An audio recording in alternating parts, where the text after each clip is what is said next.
fine. Now, there are several drivers who have competed on street courses before. In particular, I'm looking at Shane Van Gisbergen in the number 91 Project 91 Trackhouse Motorsports entry as a possible spoiler this weekend, especially if the conditions are treacherous. And I'm also curious to see if Shane Van Gisbergen can fulfill my prophecy of him potentially having not only a good day, but winning the race. He comes to the checkered flag. He's won the very first street race in NASCAR.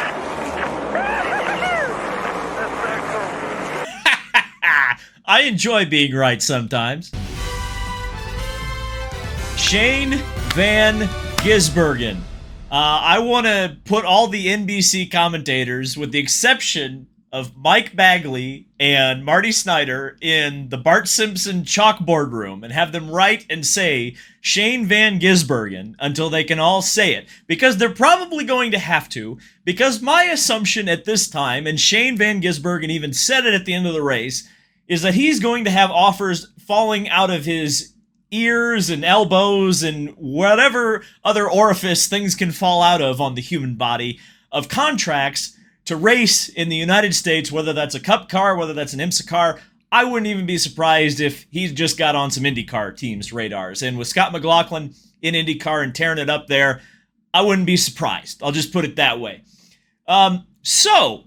I thought that the Chicago street race was surprisingly good. Classic NASCAR in some ways. And I'm going to start this video with all the positivity, because there is a lot of positivity. But by the end of this video, I am going to bring it back down to earth, and we're going to have some real talk, because while this is an extremely positive moment in NASCAR history, it's very easy to get high on your own supply. And that's what I'm going to address later on in this video. But let's talk positive to begin with, because I think the Chicago street race exceeded everyone's expectations. Because I think everyone's expectations were that it was going to be pile-up city, and yes, there was at least one track-blocking crash, and yes, the officiating about where cars are supposed to go when they've been involved in the big one. I think if you get involved in the big one at Talladega, you don't get your spot back, even if you managed to crash after the yellow had been brought out. So why was Kyle Larson put back in his original spot? And why was Shane Van Gisbergen put like 20? Oh, sorry, I'm getting negative. I need to be positive. I want to just talk about the Chicago street course itself. I think as street courses go, I said this on Twitter, it is a joke, but there's a hint of truth to it. And what I said was street courses, I judge them based on whether or not, like a real racetrack, their pit lane matches up with their start-finish line straight. You'd be surprised how many street courses don't have this feature baked into them. And when they don't, generally speaking, they don't last very long. The tracks that last are the tracks that are designed and built like racetracks. You look at St. Petersburg, you look at Monaco, you look at Long Beach, just as a few examples. These are tracks that have stood the test of time, street tracks that have stood the test of time. And Chicago, I have to pleasantly say, is designed in that fashion. It's a track that is designed like a racetrack that just happens to take place in downtown city streets, or at least in this case around Grant Park in Chicago. So from that perspective, I thought that the Chicago street circuit is extremely well designed as street tracks go. It's wide enough to race, and you have enough braking zones, as we clearly saw today in the battle for the win between Shane Van Gisbergen and Justin Haley, that you can make multiple passes for the win. And I think as a NASCAR track goes, this is exactly what everyone would have been looking for, at least as a street track. I mean, as street tracks go, this is a good track. And so, regardless of the outside factors around Chicago, that in and of itself is an extremely positive thing. The racing benefited from having pretty much a legitimate street track. I mean, there was nothing designed into this track to cause chaos. Like I said, it's wide enough, it had the right braking zones, it had the right runoff in the areas and tire barriers to prevent chaos or hard hits or big crashes. The race, I said this also on Twitter, is that it had a warm, fuzzy feeling to it. It just really felt as legit of a NASCAR race as I can remember in a long time. And I think there's a couple of big factors that factored into that. Number one, single file restarts. Shout out to single file restarts. We've missed you. I think the single file restarts were one of the single biggest factors in making this not just a gigantic clown show. The restarts were clean. I can't even remember a single major accident in turn one off of a restart specifically. I mean, I know there were a couple of them throughout the race, but mainly it was guys getting onto the wet part of the track and spinning out and into the tire wall on the end of the track and sometimes collecting other guys. I can't think of a single moment where you had, like, for example, in the first Roval race, like when they all drove in there and Brad Keselowski ran him off a cliff and 20 cars crashed into the... None of that happened in this race, at least on the restarts. And I think a huge part of that is the single file restarts. And also shout out to no freaking stage cautions. I don't know if it's the worst rule NASCAR's ever come up with, because there's still the crash clock still exists, playoffs still exist. They did do the caution clock at one. Like, there are a lot of things that NASCAR has done to screw their sport up over the last few years, but I think the stage caution is up there. I think it's one of the worst things they've ever done. It's taken strategy out of all races, not just road course races, but oval races. It's taken a lot of the intrigue, a lot of the endurance, a lot of the strategy out of the races. We saw a great example of a race that did not need additional cautions. In fact, there were a couple of cautions that I groaned at. Like, for example, the Ricky Stenhouse crash at the end of the race, which sent the race into overtime. The race didn't need that. It was just exciting enough, and had Shane Van Gisbergen just driven away and won the race, it would have, obviously it was the same result, right? Nothing really changed with the green-white checker, but it would have been just fine for that race to finish within the not advertised distance, because they did shorten the race, and that's another point I'll talk about later, but it benefited from just being as legitimate as possible. I mean, you know, we always talk about that. That word comes up way too much in NASCAR discussions, legitimacy. This felt like a legitimate stock car race. It just happened to be taking place on a street course. Shane Van Gisbergen, and I can say his name, as you can tell. I was so freaking impressed with him all week long. And you look at, and obviously, you know, I did pick him to win, right? So, I mean, I don't want to say I expected it, but I think there was a lot of hype that a supercars driver could come to a street track, which a lot of NASCAR Cup Series drivers have never done in their lives, and do very well, because obviously the supercar is a very similar machine to a NASCAR Cup car in a lot of ways. And unlike the NASCAR Cup Series, rather than race on ovals predominantly, supercars races predominantly on street circuits. So with 80 wins in his career, Shane Van Gisbergen was exactly the type of driver that Justin Marks was very smart to bring to the Chicago street course, and obviously it paid dividends with a win. Shane Van Gisbergen, at the end of his interview, said that he's going to go through the 2024 Supercar season and race that, but past that point, he wants to come and race in the U.S. Now, I think a lot of people, rightly so, are going to assume that's NASCAR Cup Series competition, but I think a lot of people have forgotten, especially the people who were interviewing him a couple of times, and said, "Welcome to the U.S."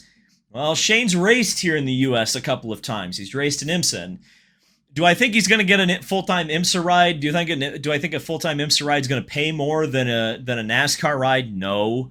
But do I think NASCAR is absolutely where he's going to go? Not necessarily.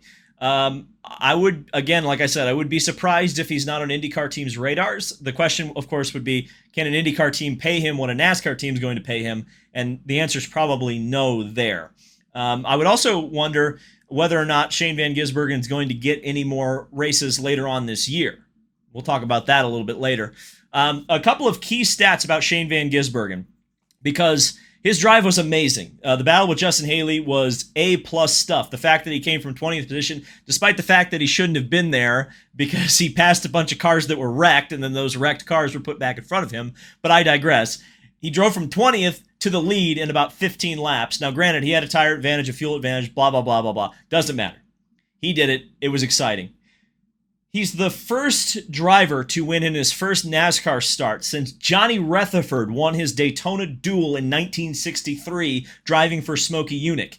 He's the first road course ringer to win a NASCAR race since Mark Donohue in 1973. And while I don't have the stat in front of me, I assume that was driving for Roger Penske, probably in an AMC Javelin. That's just off the top of my head. And I got to give a shout out to Michael Marutz, a great YouTuber, gamer. I watch his stuff way more than I would like to admit. Michael Marutz claimed that, and I believe he's correct on this one, the number 91, which of course is my favorite number because of my favorite driver growing up, Buddy Lazier. This is the first time the number 91 has won in NASCAR since Tim Flock. Tim Flock. So positive all around from that side of things.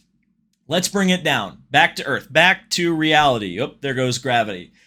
This is something that's really important because the NASCAR Xfinity race was canceled early, really going against NASCAR rules because it was not an official race when they called the race, canceled it, and awarded the win to Cole Custer. But I think what's really important is that we have seen this racing in the dry on a street track, okay?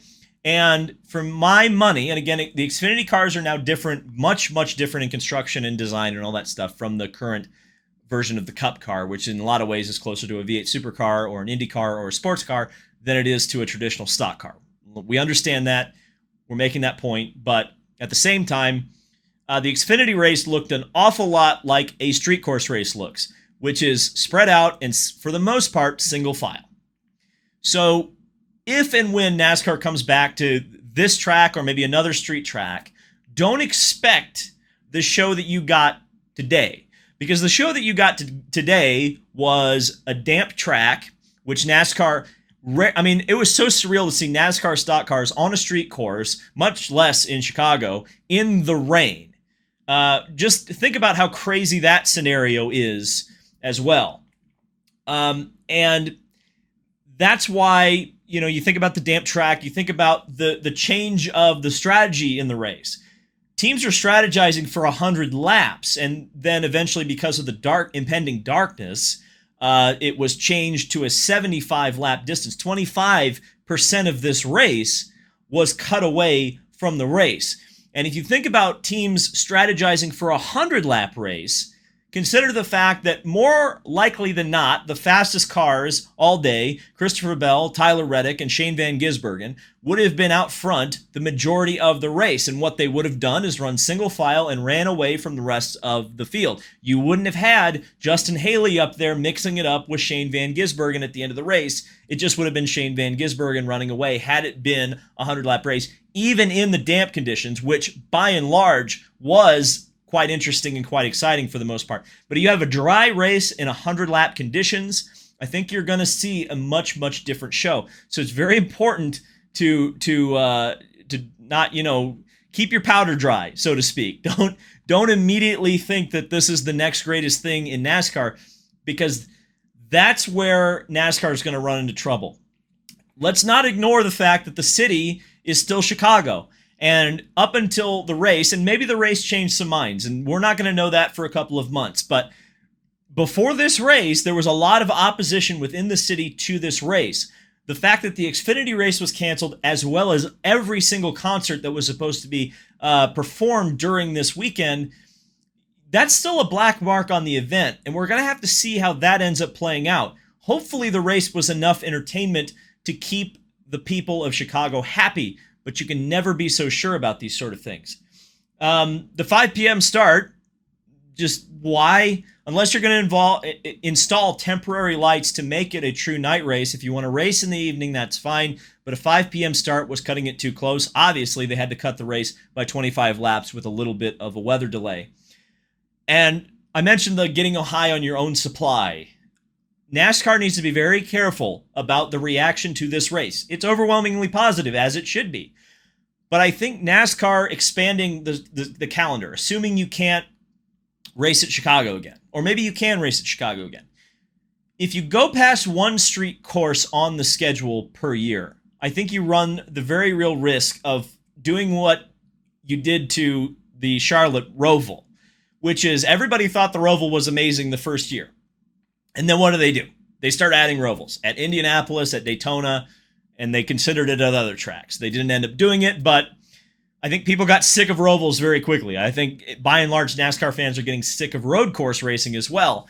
So you've got to be very careful. Just because you've got a good thing, don't stray too far away from your core product, at least at this time. I think Chicago, if it comes back, is more valuable to NASCAR as a crown jewel event, something fun and exciting to look forward to throughout the season, rather than just another race. That's where NASCAR always screws up outside of the Daytona 500. They turned the Brickyard 400 into just another race. They've turned most of their crown jewels, in fact, into just another race. Somehow they managed to revive the Southern 500 by making it a throwback event, a brilliant piece of marketing, but you're not going to be able to, have lightning strike twice in that sense. So having a street race is great. It's well and good and jolly and dandy.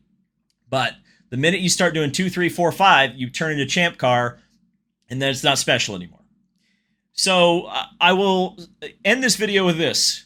Shane Van Gisbergen, please, for the love of God, come race at the Indy Road Course. That would be a lot of fun. Justin Marks, make it so. Make it so. I would love to see Shane Van Gisbergen and Kamui Kobayashi doing dueling with the best in NASCAR at Indianapolis. And the important question, and the question I posed at the beginning of the weekend, is this a one-and-done event at Chicago? If you'd asked me this morning, I would have said yes. But obviously, the success of this particular race has thrown a bit of a monkey wrench into that. So, again, we'll have to see what city leadership says. If they can't race in Chicago, what street race will they race at? Will it be a doubleheader with IndyCar? Who knows? But I think there's a possibility, and I will leave you with this. Like I said before, you got to be very careful with this, because while this is a success, you could end up oversaturating the market and giving everyone too much of a good thing. This Chicago street race is a dessert. It was tasty, it was sweet, it was fun, but you don't want to eat cake 3 meals a day. Thank you guys so much for watching. This has been David Land on YouTube. Subscribe for more motorsport content, and I'll see you in the next video.